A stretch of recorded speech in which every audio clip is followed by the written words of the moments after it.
So on the morning of me taking it down forever, I thought I'd show the internet my wonderful flying bed that I made for this tiny apartment. Up there, you can see a superstructure. You can see two modified Harbor Freight 880-pound lift motors. Lifting motors are important in this because they have a brake which actuates when the power goes out to one of those motors. If you look carefully, you can see a little perf board that's on the outside. That is a microcontroller and an IR receiver and a tiny 5-volt supply. The other motor is over there and it's identical. If you look down, you can see the bed.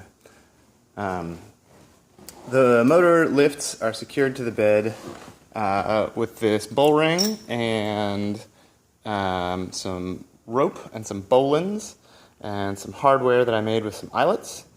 The other side is identical. And the whole thing is controlled with this remote control.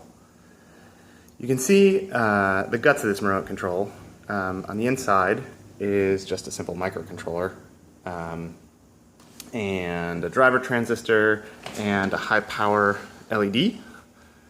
The different controls are for the two different motors. They're motor up and motor down on either side.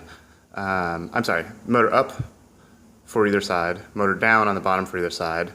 The red one is go all the way down, which I would normally use at night, and the blue one is go all the way up, which I would normally use in the morning when I wanted to use this space for something other than sleeping. So let's show you how it works. We hit full up. And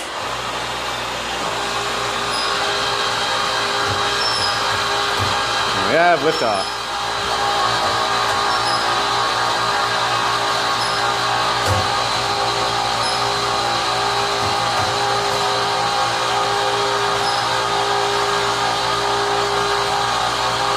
You can see there's a white LED in there that shows you that the thing is actually running. It's helpful at night. You can stop it if you want. May go down. May go up.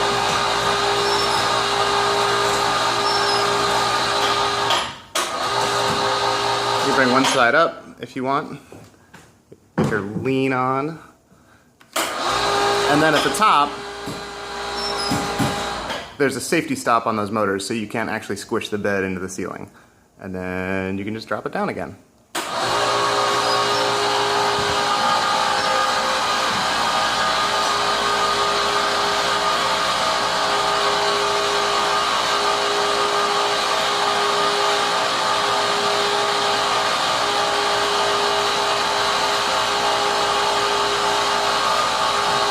You can see it leans a little one way. That's because there's usually pillows on the bed, which even it out.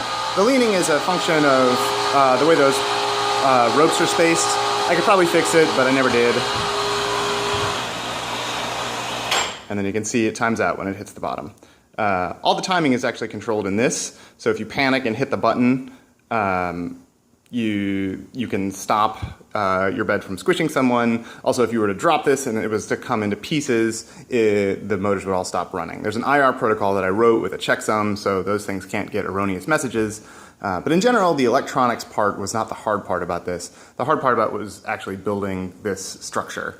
That structure is made out of 2x6s and steel, and it's not my forte, so it's probably not the best, but it hasn't fallen down yet.